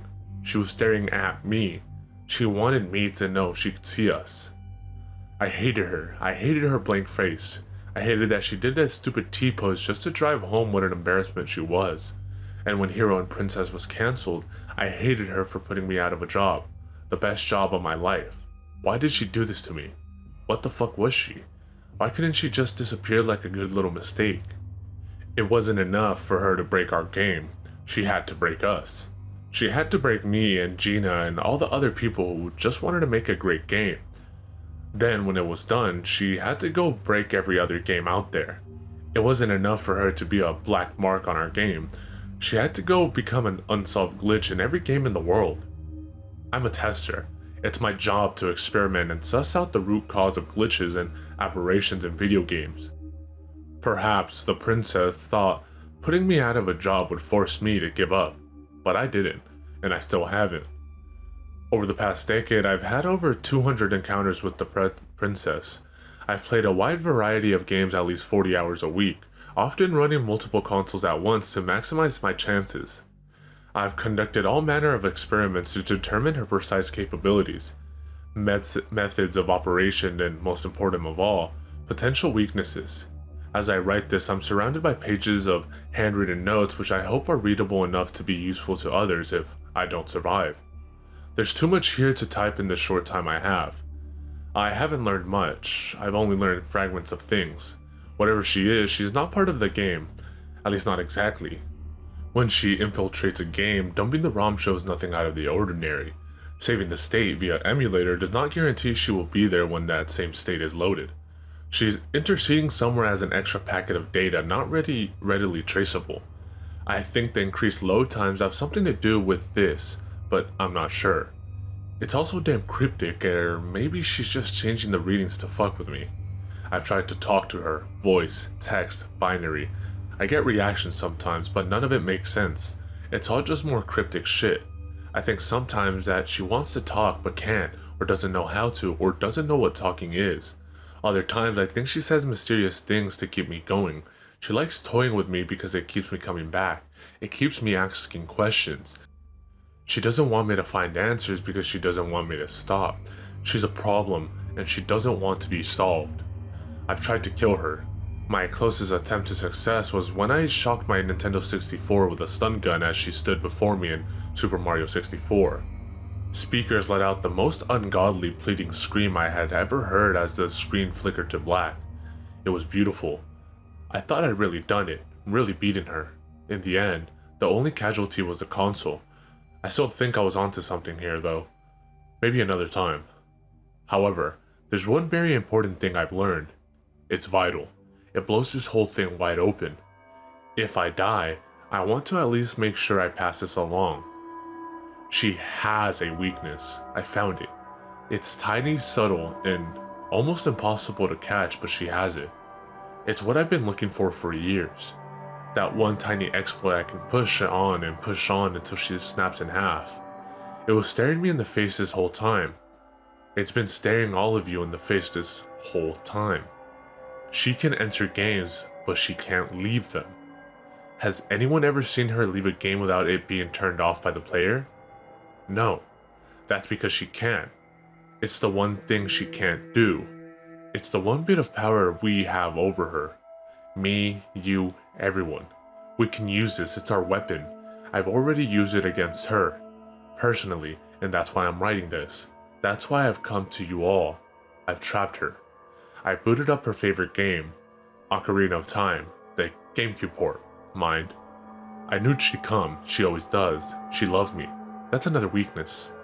When she showed up, I did the one thing I never tried before. The one thing no one's tried. I didn't turn off the game. I turned off the screen. It worked. It totally worked. She's in there now, and she can't get out. She hasn't tried to kill me. However that works, I think the screen is involved. Without it, she can't do anything to you. It's like turning off the game, but better.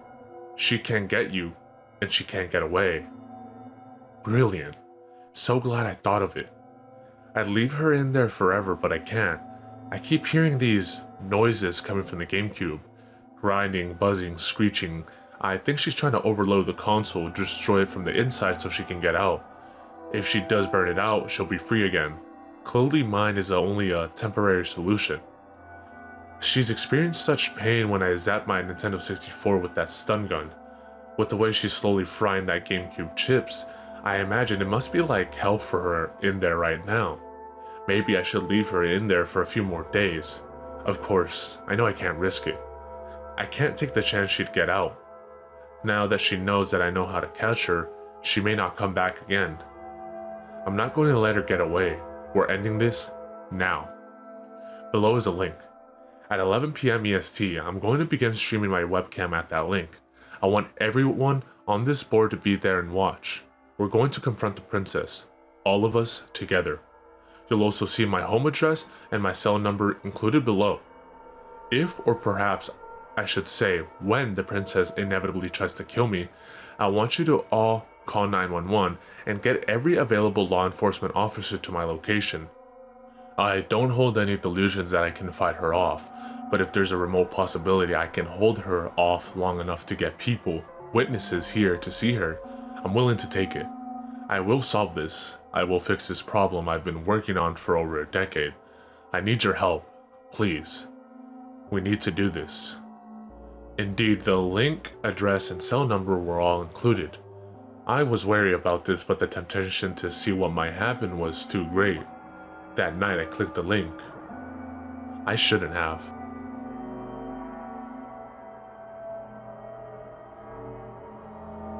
I'm not entirely certain in retrospect what any of us expected. What could we possibly accomplish here? We still didn't know how to hurt her. We still didn't know how to reason with her. An experiment like this, willfully calling the princess, hadn't been attempted in years, and for good reason. For all of our shared knowledge and all of Dan's secret research, we hardly knew any more about the princess than we did when we started. So why did we all go along with it? Why did we all tune into that stream? I guess we just wanted evidence. We knew we were going to watch a man die that night. But if we could just get it recorded on stream, maybe we'd finally have something to show for our years of huddled anxiety. Maybe just once, we could finally see how the princess kills people, and if we could see it happen, maybe we could work something out to truly defend against her. Dan knew going into this that he was a sacrifice. I just wonder how many members of the society also knew. Of course, the stream's chat window certainly didn't help ease anxieties about what was going to happen. It was an even mix of terrified pleas for Dan not to go through with it and trolling jackasses shouting, "You gonna die, son." I wanted to smack those jokers, really. I think that's just how some people deal with fear and stress. It's probably more healthy than just watching in silence like I did. Dan, for his part, had made a show of the whole affair. He had his webcam pointed at a huge television set on the far wall of what I assumed was his bedroom. Below it, that little GameCube whirring away. Dan himself looked about as unkempt as one might expect for a man who had devoted so many years of his life chasing a digital boogeyman. Every time he'd look at the webcam, the light from his computer monitor would shine off his glasses and cover his face in bloom. I couldn't help but think he'd set this up on purpose, thinking it looked cool. It certainly took the focus off the rest of him, which was welcome. I'm delaying, of course. You want to know what happened when he turned on that television. At least you think you do. You've been shouting at me to finish the story, convinced that the revelation at the end will be something affirmative and grand. If that's what you want, I suggest you stop reading now. Like I said when we began, I'm not here to entertain you. I'm here to give you a context to a warning. What we learned up to this point was enough to make a stirring enough anecdote. But what we learned after this stream was what compelled me to tell this story. Against all protests, Dan turned on the television. I will explain what we saw as best I can. It was Ocarina of Time, ostensibly, but warped and glitched beyond all recognition. The HUD was gone, replaced by some random shifting textures. Link himself was twisted, with polygons jutting out of his arms at odd angles. The environment was highly altered, still recognizable as Hyrule Field, but with certain polygons stretched and various objects and models lodged in the ground.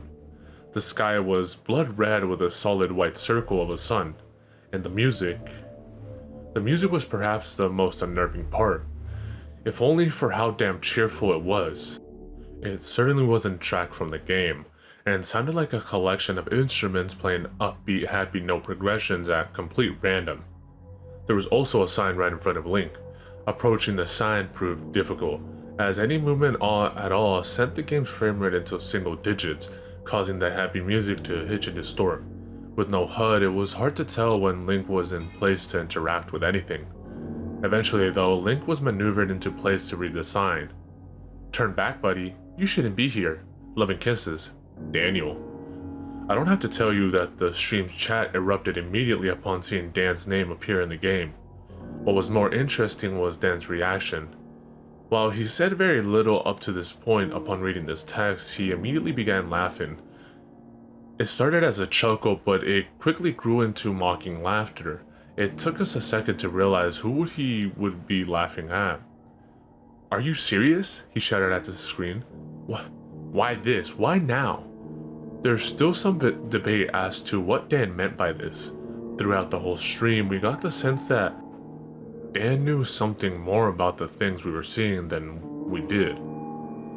He was playing quite far away from his computer monitor, so our shouting at him in the stream chat to explain himself was to no avail. The failure to communicate would become more of a problem later.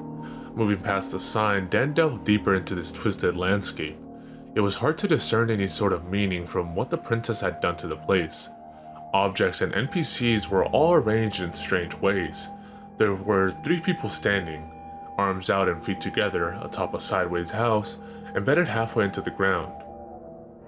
There were textureless NPCs standing in a circle around an open treasure chest. Enemies would spawn out of nowhere and then disappear just as quickly in the middle of combat. At the far end of the field, Dan spent several minutes manipulating a series of switches which caused nearby platforms to hover around him in ways we eventually determined to be completely random. Then we headed to Lake Hylia. At least, Dan took the exit to Lake Hylia. He ended up standing in a large cave chamber, staring at the wall. Turning around, we immediately saw a massive pair of eyes on us. After the initial shock, we realized that in the center of a room was a creature of sort. Composed out of many different models from the game jammed together, it was mostly just a large boulder, and it had arms, legs, and other appendages from various monsters and enemies sticking out of it. The eyes were from a large head mounted atop the boulder, which was that of the Great Fairy model. Dan, on sight of this thing, put down his controller. Are you kidding me? Are you fucking kidding me? This is what you were doing this whole time? We impotently shouted at Dan in the chat to explain himself. He couldn't see us. Is this why you did it? Is this all you want?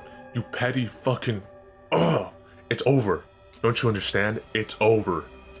A scream erupted from the television speakers. The textures on the walls of the cave began to flicker and flash. Dan looked unfazed. No, fuck you. It's dead. You're dead. You don't even exist anymore. You really think this thing is going to change anything? The hell is even this? It's a joke. You don't even remember what it looked like. You just glued a bunch of arms together. Unceremoniously, the princess appeared in the room in front of Link. The screams continued. We were all shouting at Dan to stop. He wouldn't. You deserve to be forgotten. Flickering and then blackness. Not just the game, but the stream itself flickered to blackness. This was it, we thought. He'd done it. He goaded the princess into killing him.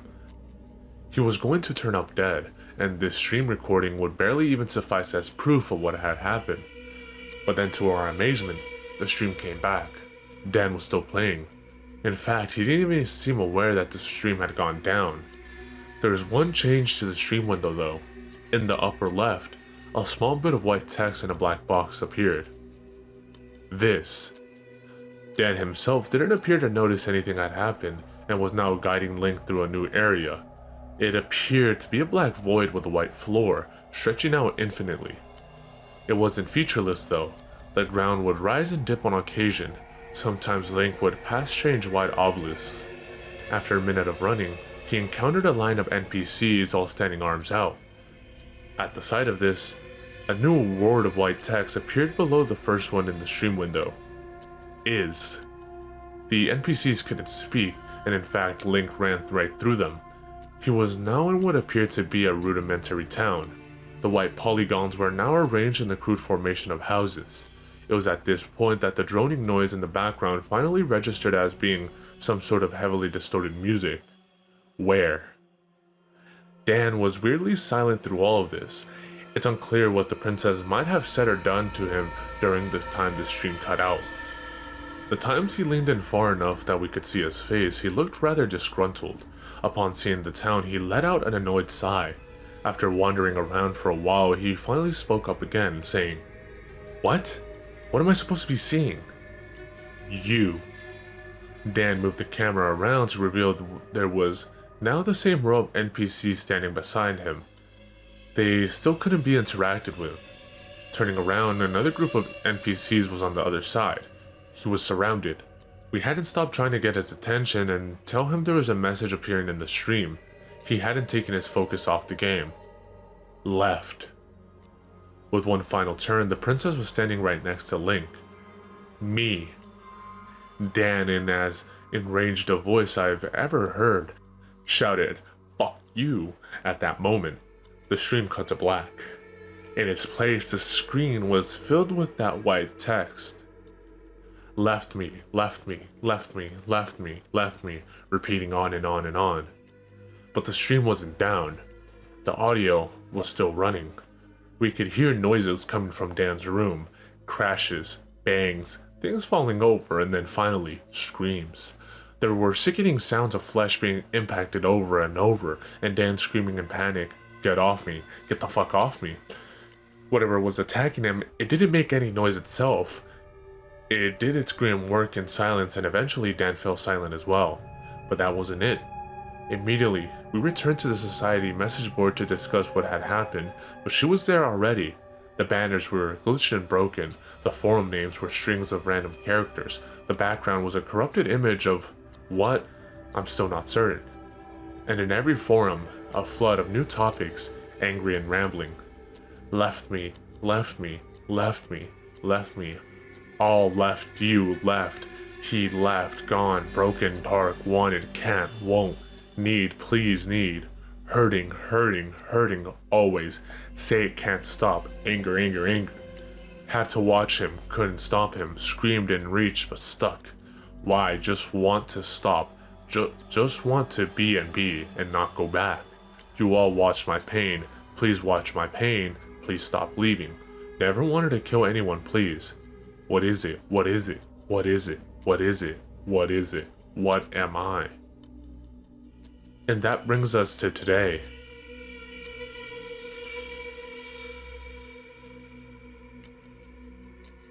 How? How did the princess take control of our message board if only for a few seconds? It didn't make any sense. Our message board wasn't a video game. Our message board pulled all of its information from the internet. The princess was already inhabiting a game at the same time. All the rules we thought we knew, all the things we thought would kept us safe had failed us. Could she have done this at any time? Could she do it again? Were there any real limits to what she was capable of? We looked through all the data we collected. We tried to find some common thread we'd been missing. There must have been some way we could have known. There had to be more answers than what we were seeing, and there were. We finally realized the truth. It was so obvious. The princess had been in our message board the whole time. She was on every page. She was on every forum list. She had been staring at us, watching us for years, and we never saw it. She was the banner at the top of the forum. She was every screenshot we'd posted, every video we'd uploaded, and every piece of fan art we'd drawn. Every image of her is her. Every image of her, when observed, gives her power. She's not a ghost. She's not a computer virus. She's an idea. Living fiction. She lives off of our observation and thoughts of her. When we all watched that stream, banded together and gave her all of our attention at once, we made her more powerful than she'd ever been before. We made her strong enough to manifest through the images we'd posted on our message board and speak directly to us. We took down all the images. From what we speculate, it's enough to simply never look at them again, but we deleted them all just to be certain. However, it may already be too late for us. I've been losing contact with other members of the society. I can't tell if something's happened to them or if they've simply gone into hiding, but at this point, only a fool wouldn't consider the worst case scenario. I'm not completely heartless. I know she's fighting for her survival. Now. For her, being forgotten is death. She does what she does in the hopes of keeping her memory alive. To that end, perhaps my telling her story to the world is a small act of mercy. Maybe the thoughts I've lent her will ease her pain somewhat.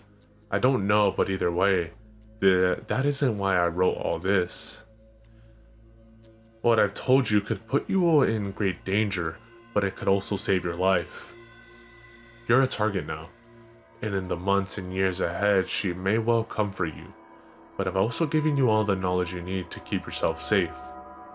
Do not try to fight her. Do not try to talk to her. Do not try to outsmart or trap her. Do not investigate. Don't try to understand. Don't try to be a hero. Don't try to be her savior. It is my sincere hope that I've given you all the answers you want so you won't make our mistake and try to investigate further. There is one and only one thing you need to do to be safe. If you see her, turn off the game.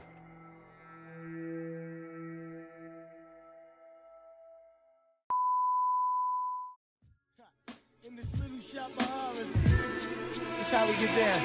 Yeah, enter the projects on the prairie, scary. We two at the gate with Bloody Marys. Blood, a grail full of blood. Back to the cemetery, get more blood. Standing on the grave, drinking blood, smoking bones. We seen a crew of ghouls running by with stolen tombstones. With Hell's Angels on the chase, they lost the bust of black skull. Want your embrace, they tie you up in chains and they stomp on your face. They go to purgatory and they beat the fucking case. I look around, man.